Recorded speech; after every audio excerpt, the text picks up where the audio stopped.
Hey guys, it's Kevin in my review for this week of Big Brother 19 so far, because as we know, there is in fact a double eviction happening tomorrow. This is episodes 22 through 23, and let's just talk about this week, because oh, how the mighty have fallen, that is for sure. I mean, look, I know I really shitted on last season, guys, and to be truthful, yeah, I was not a huge fan of last season. It was just really boring, just the same stuff kind of happening, same people being targeted that really didn't make sense why they were targeted and things like that. Just really wasn't anything interesting to watch and wasn't really something that I enjoyed watching. But I will give the season the benefit of the doubt in that it actually did have some power moves, and it didn't have everyone working on the same side together like this season is. And honestly, this season's really starting to piss me off. It really is, because here we are at the point where we're at the midpoint of the game, and at this point last year, this is when Paulie's game was being exposed. This is when things were really starting to take a big shift, and this is when we really started to see a lot of the house guests really showing their true cards, and that's not happening this season. We're still at the midpoint of the game. Paul's still pretty much running the show here, and look, credit to Paul, he's playing an amazing game. It's just not really interesting to watch at this point. It's very predictable, and especially the way things have gone this week, in general, this is just, every single house guest is just so dumb, and they're so petty, and they focus on these things that are just so,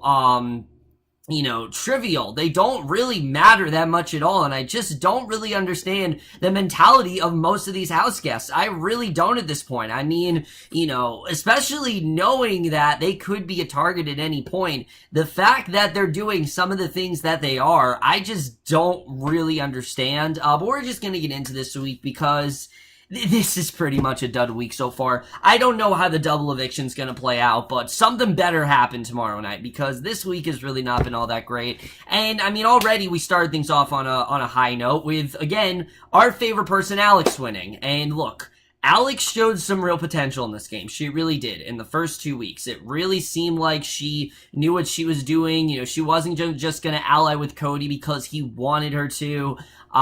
She was kind of doing her own thing. She said she was going to go after all the showmances.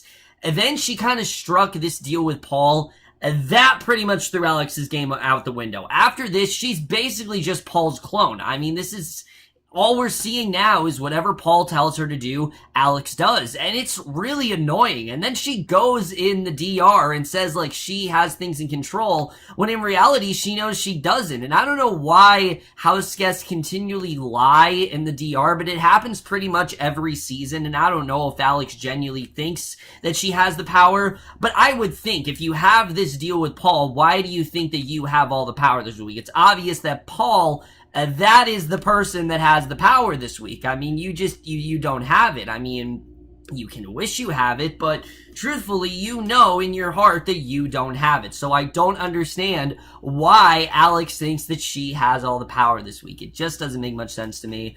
But like I said, we start things off on Sunday, and immediately Paul's thinking of taking out Cody. Obviously, he's got Jessica out, now he wants to get Cody out, and they don't really hesitate at all. Alex is kind of thinking differently. She wants to put up Mark and Elena. She thinks that they're more of a threat, and yeah, I'd agree. Cody's a lot more vulnerable in the house, and we see kind of a different side of him this week. He's getting closer with Kevin. He's having to socialize more and just play a different kind of game than he has. He can't just isolate himself in a room with Jessica. He's actually got to be social, and he did honestly a pretty good job so far this week. I gotta give him credit for that, definitely. We saw a lot more of a social side of Cody that we really have not seen up to this point, so I definitely did enjoy seeing that this week. Obviously that he's gonna leave, but it was cool to see at least a different side of him for the time being. But like I said, Paul doesn't hesitate. He is adamant about getting Cody out. And again, to his credit, he does lay things out pretty well here, because his whole plan is he knows that Cody is going to want to play in the temptation competition, so he can guarantee himself safety, and that way they won't be able to put him up. So what they decide to do is they're going to have one of them throw it between Jason, Matt or him. One of them are going to try to throw it, and that's basically the plan. So Cody does in fact get picked for the temptation competition.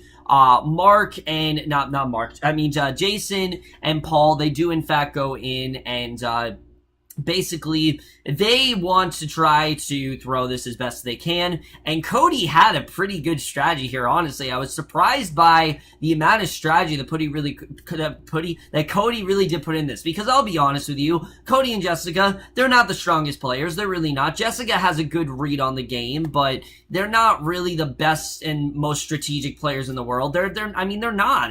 There's not really another way to put it. They're just not that good strategically.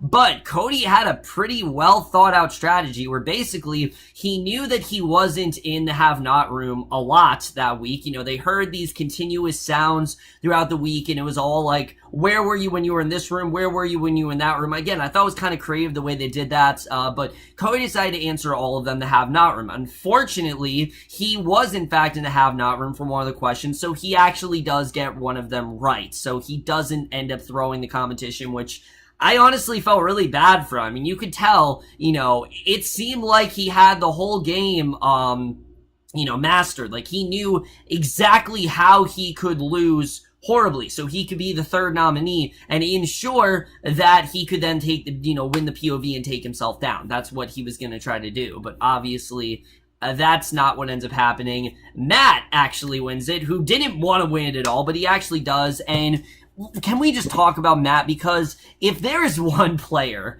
that is one of the most oblivious, dumbest house guests that I have seen in a long time, it has to be Matt. I mean, Matt is just such a dumbass in this game. I mean, you go into this week and most of this game, he's either eaten cereal or worn the same shirts or done absolutely nothing. That's really all he's doing at this point. And then you go into this week and he just, he's not thinking about actually playing. And I get it that the only season they made him watch was Big Brother 16. Matt basically thinks this is like a team sport. He doesn't really think he needs to play. He doesn't really think he needs to do anything.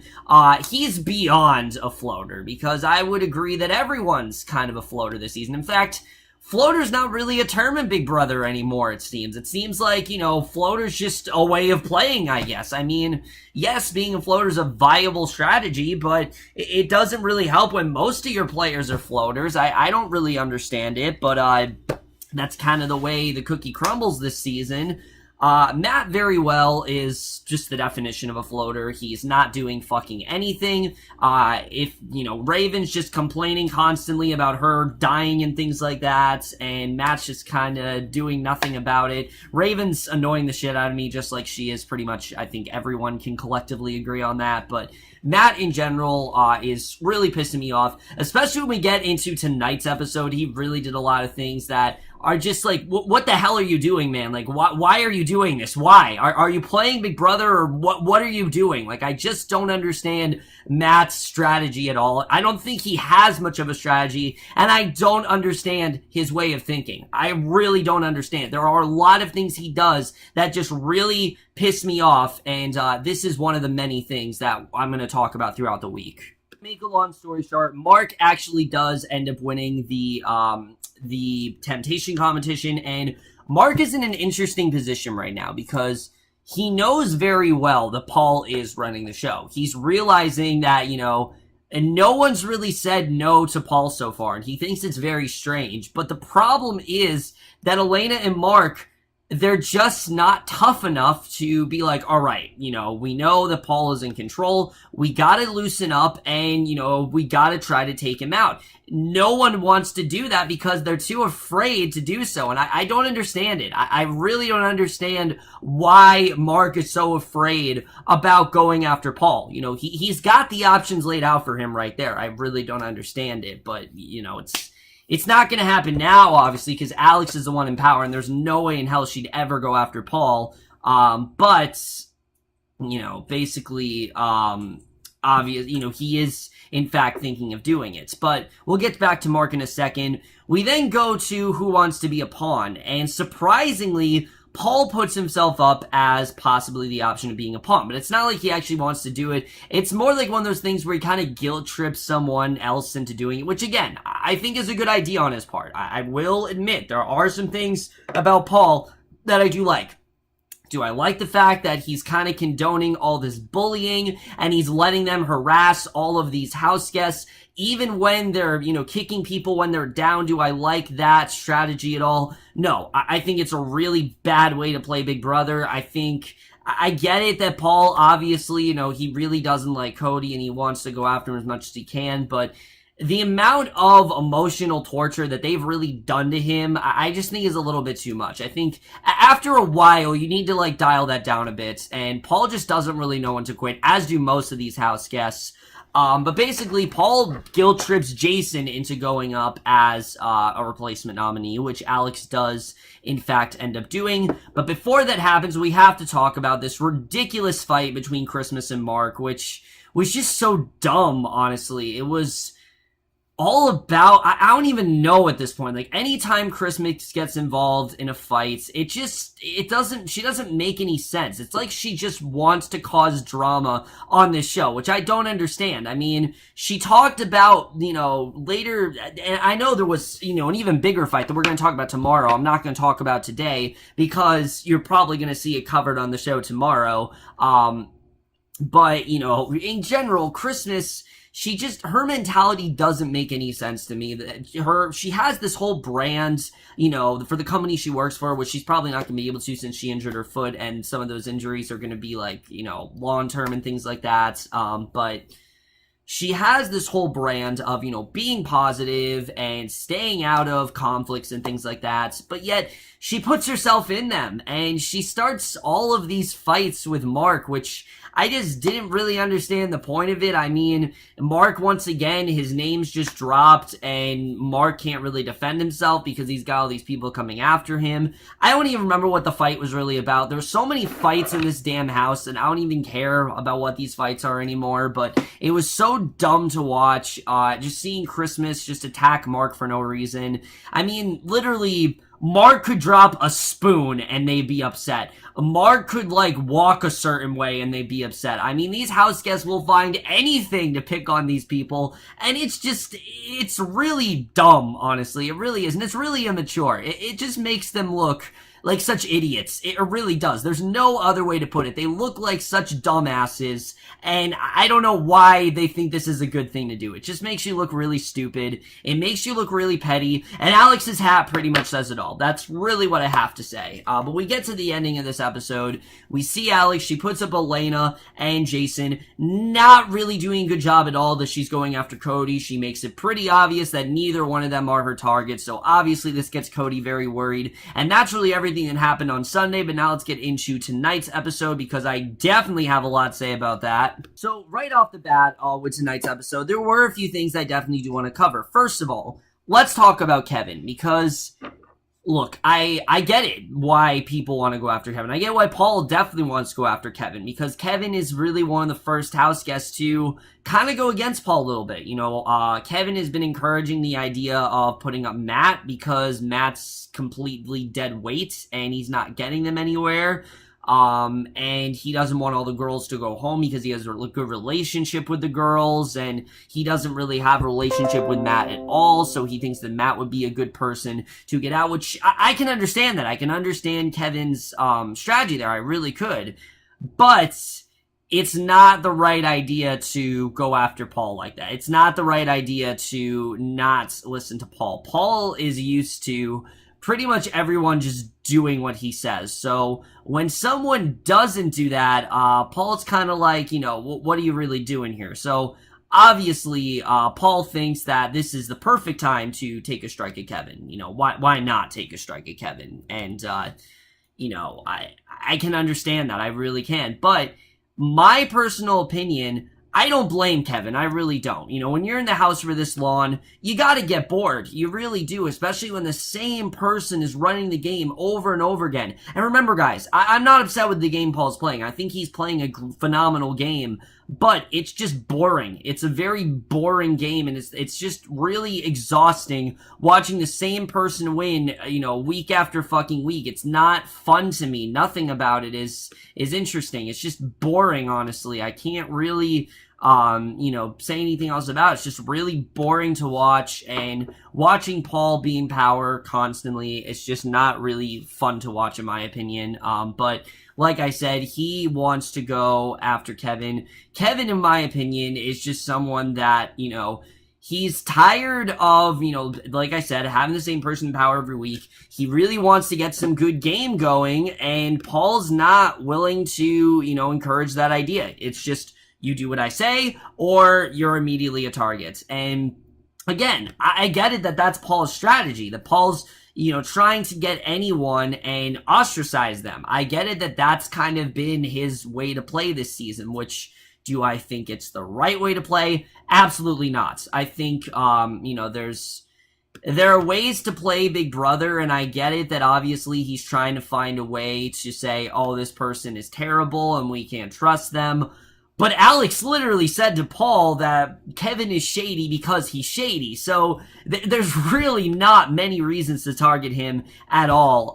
But Kevin is really very much strayed away from this group. He's really not working with them at all at this point. And I don't really blame him. After everything that they've gone through, he's not really working with them. He's actually talking to Cody a lot more. And Cody actually tells him some really interesting information, that he actually has a daughter. He hasn't told anyone about this, but he feels really comfortable with Kevin, and, Kevin, tells him that, he did this because Kevin was homesick about his family, and Cody actually thought it would be a nice thing to kind of lift some sort of hope and just remind him why he's still here and, why he's really playing. And I thought it was a really nice moment. We haven't really seen this softer side of Cody, and I definitely enjoyed seeing it. Again, Cody's forced to socialize a bit. It's showing this different side of Cody that we haven't seen before, and I definitely did enjoy seeing it. So that was something I definitely did enjoy watching. Again, enough about Kevin. We got to get into the meat and potatoes of everything and really what went down here.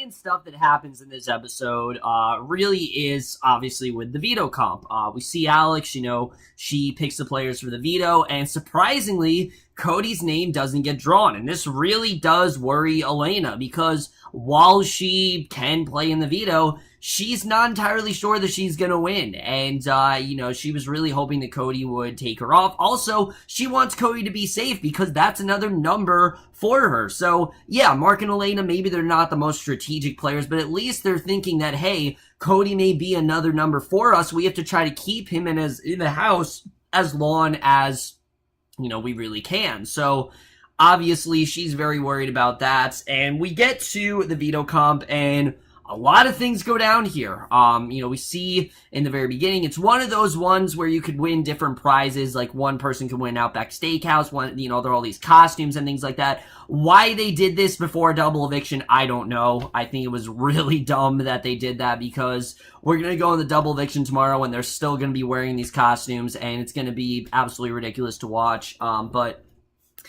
Long story short, the main stuff that goes down, we're gonna go from, biggest to smallest. Cody, like I said, he doesn't get to play, unfortunately, but we get to some of the other stuff, and some of the other things that I want to point out. Paul, he ends up winning this thing where, he and Christmas are attached to each other for, this skydiving thing, so I don't know how long that goes on, but they're attached to each other, and they have to, eat together and sleep together and things like that, so that's kind of, what Paul has to do. Jason has to wear this extreme hard, which, is pretty much what you think it is. It's just him wearing this thing, and anytime that he hears the word, Jason, you are extreme, he has to shout extreme, which is pretty fun to watch, I definitely will say. Jason is definitely one of the ones in, Paul's whole clan that's not completely annoying.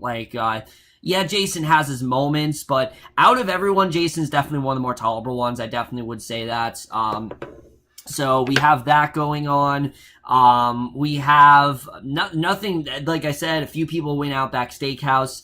And then we have Alex and Elena. And holy shit, does a lot escalate here, because basically Alex and Elena, they make this truce to each other that they're not going to, whatever prize they win, they're not going to steal it from each other. They're not going to do any tricks or anything like that. They will, let them hold on to the prize. And that's the truce that they agree upon. So Alex seems like she's about to win $500. She's, $5,000. She's obviously very happy about it.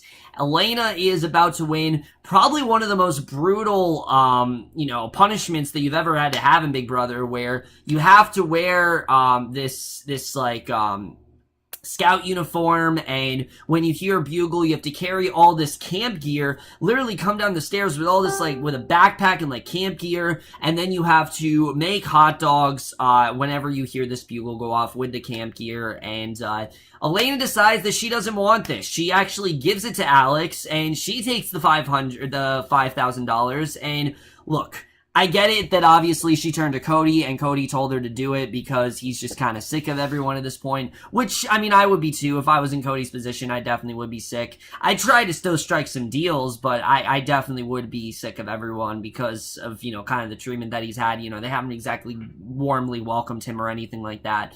It's kind of his fault because of what happened, but, ever since he came back, everyone's just treating him like shit. So, obviously, he's not really looking for anything from them right now. He pretty much just tells Elena to go after her. But Elena was really dumb to do this, because I know obviously she wasn't the main target, but now this gives Alex a reason to be really pissed at her. And if we know one thing from Alex, that she holds on to things that she really shouldn't. She got pissed at Jessica for missing cat ears. She got upset when someone poured her coke down the drain.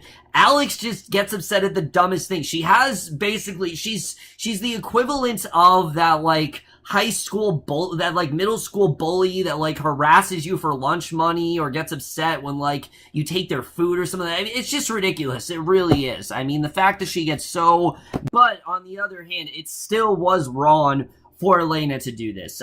Just in general, was a really dumb move. This gets a really unnecessary target on her back, and Alex obviously wants to go after her. She wants her out. She doesn't hold the power, though. We know that Paul is the one that holds all the power in the end, so the fact that Alex actually thinks that she can take a strike at Elena, she's got everything coming. I didn't really understand that. But Cody then goes to them with actually a pretty good pitch that he knows that, Alex and Jason, he knows are working here. He doesn't know that Alex and Paul are obviously working together, which that's really Mark and Elena's weakness as well. They don't realize that Alex, and Paul, they're kind of gunning for them next. They don't really understand that. I think Elena does, but Mark definitely doesn't. At least that's kind of the way the show portrayed. I don't know if that's true, but that's how it was portrayed. But either way, we see basically, Cody goes to them and he gives them this proposal that, he wants to work with them and that he has no intention of coming after them or anything like that. So I thought he had a pretty good pitch there. Unfortunately, it's not up to Alex, because even though this is a HOH, what Paul says pretty much goes. She has to talk to the boss and everything, and I just thought it's just really dumb. I've talked about this before. I'm tired of Paul making all the decisions, but that's just where we are at this point. Then we get to probably the dumbest thing of all, because once again, let's just get to some really dumb Matt stuff, because we should just call this dumb stuff that Matt does, because oh my god, what a dumbass he is. First of all, he wins the POV. He didn't intentionally mean to take it, but he does, in fact, take it, and his reaction to it was just priceless. And then he wins an Outback Steakhouse, and you're thinking, all right, he's going to take Raven. Obviously, that's the first choice. He takes basically everyone but Raven, completely excludes her, which, I don't mind, but at the same time, that's your girl. You're not supposed to exclude her. I don't think I've ever seen that in the history of Big Brother, when someone excludes their showmans from something, and Raven didn't even, say anything about it. She was just kind of fine, and I don't know if she got pissed at Matt. She probably did, knowing Raven, but just the fact that he completely excluded her, it's just, I don't understand that at all. I know she can be annoying, but it's your girl. You just to make sure that you're on good terms with her, it's the right thing to do to take her out somewhere. I didn't really understand that at all. And then he does the dumber thing where he decides to actually listen to Paul and not use the veto on himself. And look, I get it that he thought that this was he's taking one for the team and things like that. And I know that obviously he was a third nominee, and then if he would have come off the block, that means the nominations would have stayed the same. I completely understand that. But honestly, you know, Matt is someone that people have been talking about taking out. How does he know that Cody's not going to try to flip this around and turn this on him? There's no guarantee that that's going to happen. You know, there's no guarantee that Cody wouldn't try to flip this around and he could be taken out. I mean, obviously, yes, Cody is like the main target, but there is a big possibility that Cody could have done something like that. But that's not what ends up happening here. Matt, as it stands, is still on the block. He takes Jason down, which is just one of the dumbest things I've seen. I don't think it's not common in Big Brother at all. It's the equivalent of Marcellus keeping himself on the block and not using the power veto, which, to his credit, again, at least that was the first season of the veto being used. You know, it wasn't like the veto was used for seasons and seasons and seasons. And I get it that Matt's only watched one season, but come on, man. I mean, what in any sense of the word is this a good idea? How is this at all in any sense? It's not a good idea whatsoever, but that is the way this week ends. Let's just get into how I think this double eviction is really going to play out, because wow, I mean, again, I understand that Matt thinks he's, you know, doing the right thing here, but how in the world does this even sound like a good idea? I don't know how you can even conceive of keeping yourself on the block when you are potentially in danger of leaving, which he's not in danger of leaving, but Paula has expressed interest in taking him out, and Paula hasn't really spoken fondly of him at all. Why would he ever think that, you know, keeping himself on the block is a good idea? I just don't understand it whatsoever. There's no sense in it, and I'm just gonna stop trying to figure it out, because these house guests are fucking dumb. But either way, as it stands, you know, we got Cody. He most likely is leaving tomorrow, especially the way other things have progressed throughout the week. As far as the double eviction, I'm not going to say much about it because I don't want to get into spoilers for tomorrow. I don't do that sort of thing. But either way, guys, that's it for the week so far, Big Brother. Let me know what you guys thought of this week overall. Loved your thoughts in it. Where do you think we're really going to go in next week? I'm not reviewing fucking Friday's episode, by the way. It's gonna be some carnival. I'm not even gonna try to get into that, but that's it for this video. Hope you guys enjoyed it. At this point, guys, I really want a power shift tomorrow. I really do. I want to see a big player leave. I really don't want them to use this on someone like Mark or Elena. I really don't want to see that happen. It's just way too predictable, and I want to see some drama. I really want a nice double eviction tomorrow. That's all I want. I want a nice heated double eviction. I want to see someone big leave. Get out of Jason, get out of Alex, get out of Christmas, get out of Josh, any of them. I just want to see one of them leave so we can see some fireworks erupt, because this season, like I said, it's slowly getting very, very boring, and these players are just, they're not likable. They're not likable, and they're not rootable either. I mean, none of them are playing for themselves. They're all playing for Paul. You know, they've talked about before that they just want to make the jury. They just want jury. Well, here you are. You're in jury. Yeah, now it's your chance to leave. You don't really have much life left in this game after jury, and they should know that unless you fight for yourself, you really don't have much life left in this game. That's just kind of how it works in Big Brother. So I don't really understand it at all, but we'll have to see the way things really do play out tomorrow. That's in my review. Hope you guys enjoy it. We'll see you guys in my next video, which will be for a movie review, and we'll see you guys for that. Okay, bye.